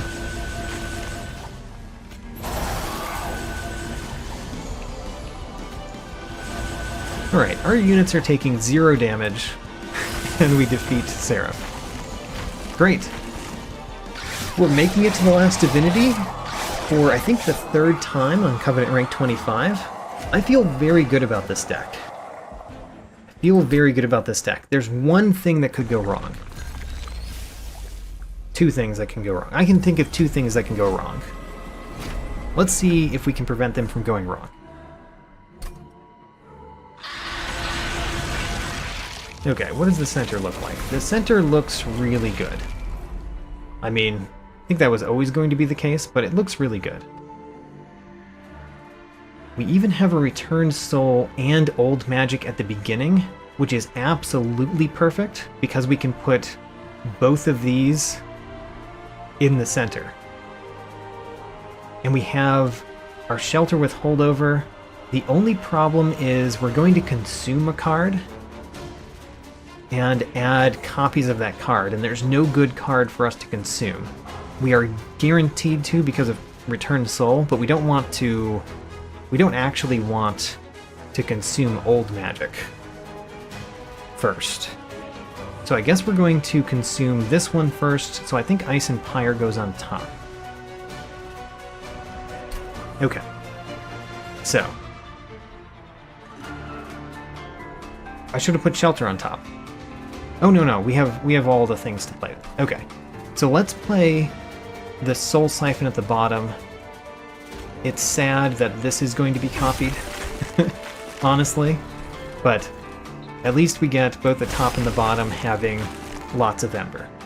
Lots of Echoes, I mean. There we go. Now we want the Spine Chief and the Siren of the Sea, Keeper of Echoes up here. Right, we apparently have to play Old Magic first. Alright. Old Magic you down, then the Siren of the Sea. Then we Returned Soul, the Old Magic. We put you down. And now I think we're doing incredible. We even have our Shelter with Holdover on the first turn. So we get to play Shelter every turn, which is good because the boss is dealing damage to us every turn. Granted, we're going to sap the boss. Kind of a lot.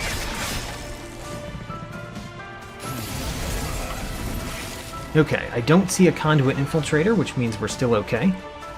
We can play every one of these cards, which means we will play all of them. So I'm going to put the Deadweight on top. Let's start with Ice Tornado in the center. Ice Tornado in the center. Great. Now we can play Ice and Pyre only at the top, but it does hit the boss, which is nice. We will play Fracture, Fracture, Shelter, Shelter.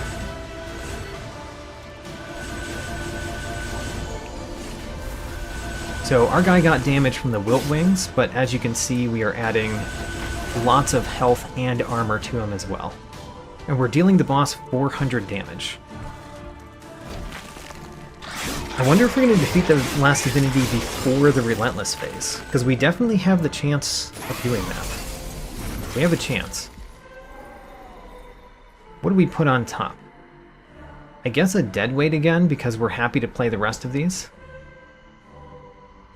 Okay. You are a Conduit Redirector. That's not as bad.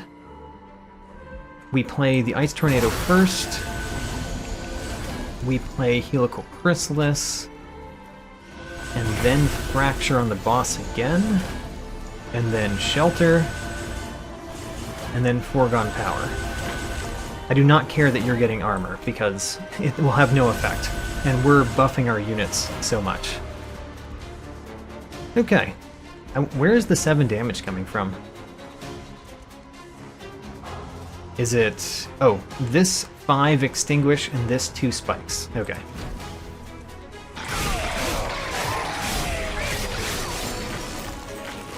Man, we've dealt a lot of damage to the boss. Almost 2,000 damage to the boss already. So I kind of want to put Perfect Insanity on top, because we could play it next turn, but we already have another Perfect Insanity in the deck.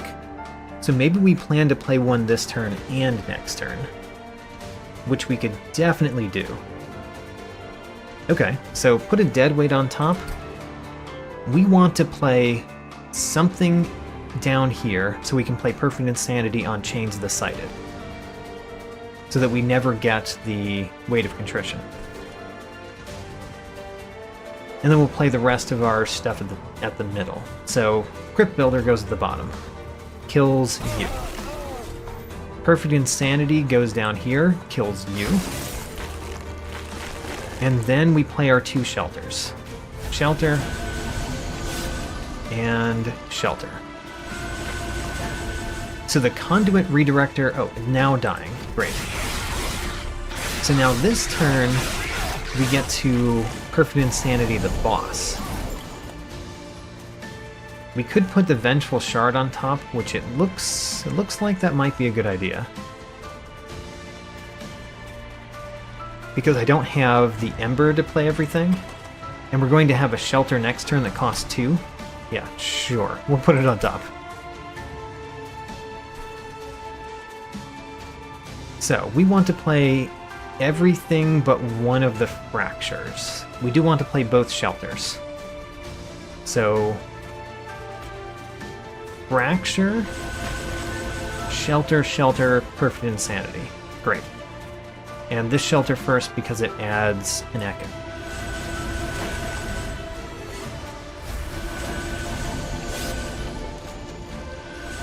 Okay.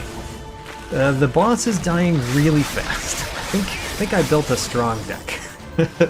Sketches of Salvation helped a lot there, but I think we built a good one. So what does this split anvil say? Spells in hand. So this is not a spell, so it doesn't get reduced. But everything else gets reduced. So let's put the deadweight on top. So in the center, we are playing the shelter. We want to play one thing first. The fracture first. Fracture first. Then we're playing shelter, which makes other things in my hand free, except for the Vengeful Shard. Vengeful Shard we just play. We play Spike of the Stygian. We will add sap. Actually, it doesn't apply anything, so it doesn't really matter who we attach it to. Ooh, you guys have stealth. Oh, you are shard enhanced and have stealth. Good for me to know. You're making it to the top because of that. I wasn't really thinking about that. But we also perfect insanity the boss. So the boss is getting real hurt here.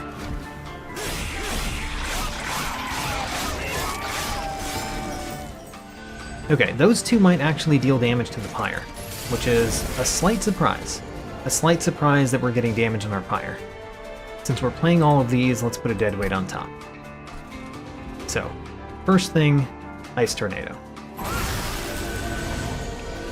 And then we're going to play Fracture on you, maybe?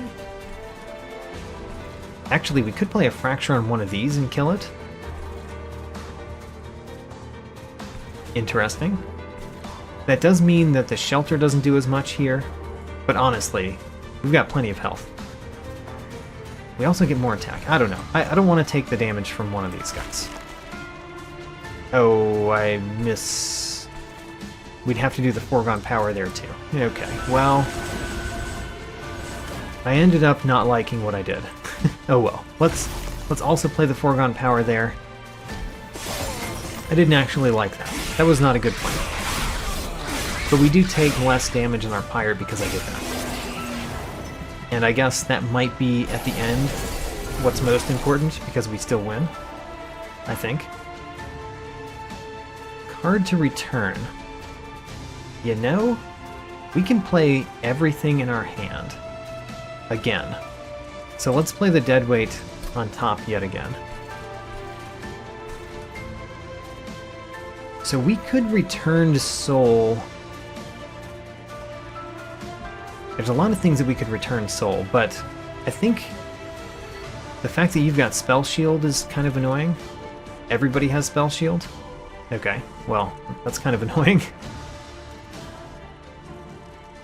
Let's play Ice Tornado first. That gets rid of some of the Spell Shield. And that unit, for that matter. I'm thinking about doing a Return Soul on a Perfect Insanity. Thinking about it. Let's continue thinking on that line while I play the rest of these cards.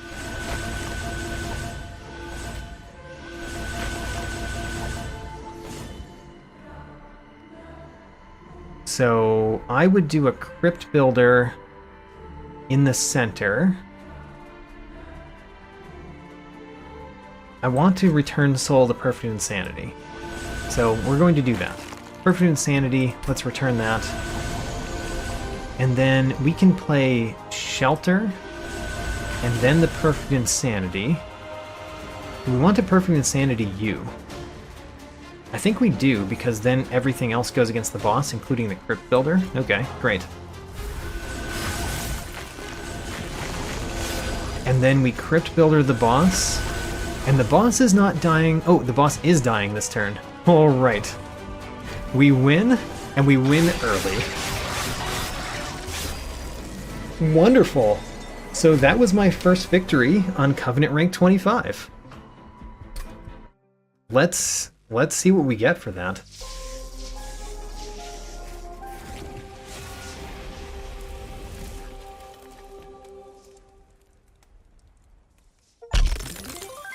We Were Born of Monsters is an achievement that I just got.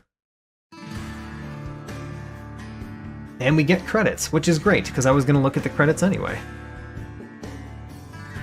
Alright, so this was great. This was my first victory on Covenant rank 25. I've now defeated the main section of this game, more or less.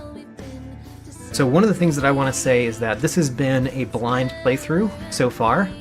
I consider this to be a good time to stop the blind part of this playthrough. So if there's anything that you've been wanting to tell me over the course of this series that you haven't told me because I'm doing it blind, feel free to comment now. Tell me all of the things where I am evaluating cards very differently than the community is, all of that stuff. I want to know. I want to know what I've been doing strange. I am going to still play Monster Train. I want to master all of the cards. I want to win with all of the primary clans on Covenant rank 25, if nothing else. So I'm going to continue playing Monster Train, it's just that it's no longer going to be blind. Just as a by the way, this was my 51st standard run in my climb, where I've been playing at the top Covenant rank I could play at the time, which means that I needed to win 26 times in my climb on Covenant rank 0 and then 1 through 25. I needed to win 26 times.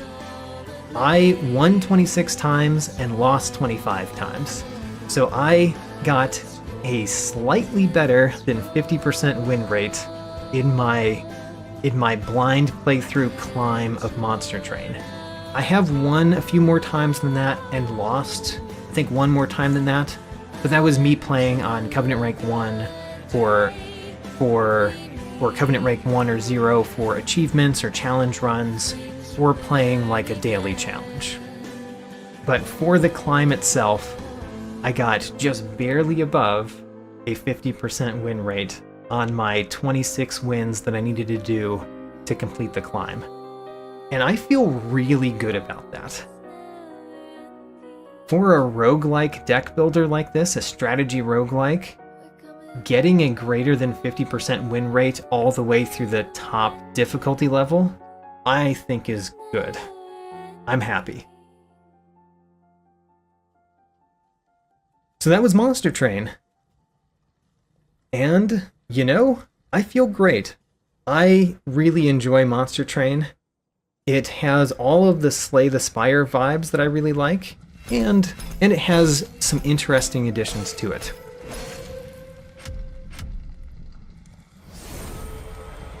New feature called Expert Challenges. Winning a run at the max Covenant rank has unlocked Expert Challenges, which you can take on when starting a new single-player run. Ooh, excellent. I think I know what I'm doing next time. We might do an Expert Challenge. Card frame unlocked. That's nice. I would like to change out my card frame, actually. So we got a new card frame. And we Divine Mastered 2 more cards, Ice Empire and Spike of the Stygian. Only 2, but still, 2 more cards Divine Mastered.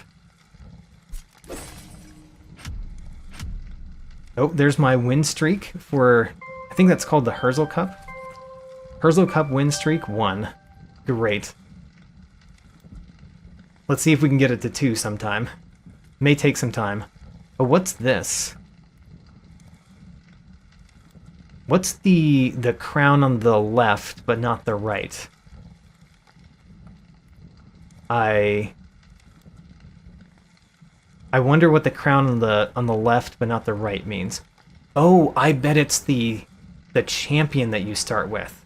So we got a Spine Chief Covenant rank 25 win, but not the Echo Rite Covenant rank 25 win. Oh, great. I'm glad that it tracks all that. Even though I also track all that, it's kind of cool that the game tracks that too. And the other thing I wanted to point out is that I still haven't seen a card.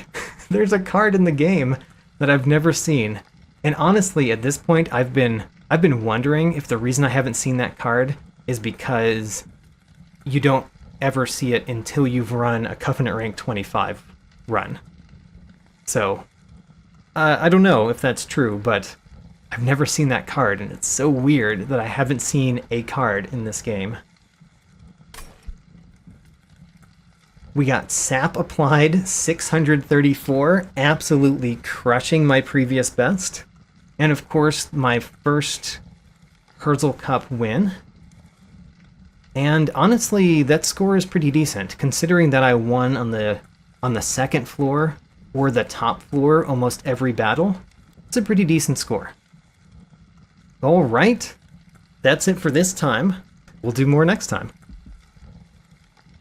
This run was a new Divine win, as well as my first Covenant 25 win, which earned me a new achievement. I also Divinity Mastered 2 new cards, one of which was also mastered for the first time. On the right, I am featuring the Purifier, which was very annoying when I had very few ways to defeat them before the second floor. I received several self-mutilations as a result. For Pyre Wings, we only saw one of them this run, and I believe this is the first time I have confirmed that if you sap an enemy to the point that they have 0 attack, that also means they don't get to use their strike abilities. In this case, with 6 units on that floor, I got no Ember Drain. On the left, I simply must feature Keeper of Echoes, since I ended with 4 of them, all very upgraded and all on the same floor, bolstering each other, with every echo I produced. Also, I am happy to announce that Fracture becomes the 7th card that I have brought into at least 100 battles, where I stop counting. It is the 2nd clan starting card to get there. For artifacts, I played with Echo Seedling for the first time this run. It created even more shelters for me to play in my shelter deck. Weirdly, I didn't have many consume cards, nor ones other than shelter that I wanted to duplicate, but Echo Seedling was good even then. Fel's Remorse becomes my 4th artifact to make it to my 100 battle threshold, where I stop counting. Now, all 3 enhancements and Wormtooth have made it to this level. Every other artifact has to be randomly found. Check out my tracking sheet for more information, link in the video description, new episodes every Saturday, and thanks for watching.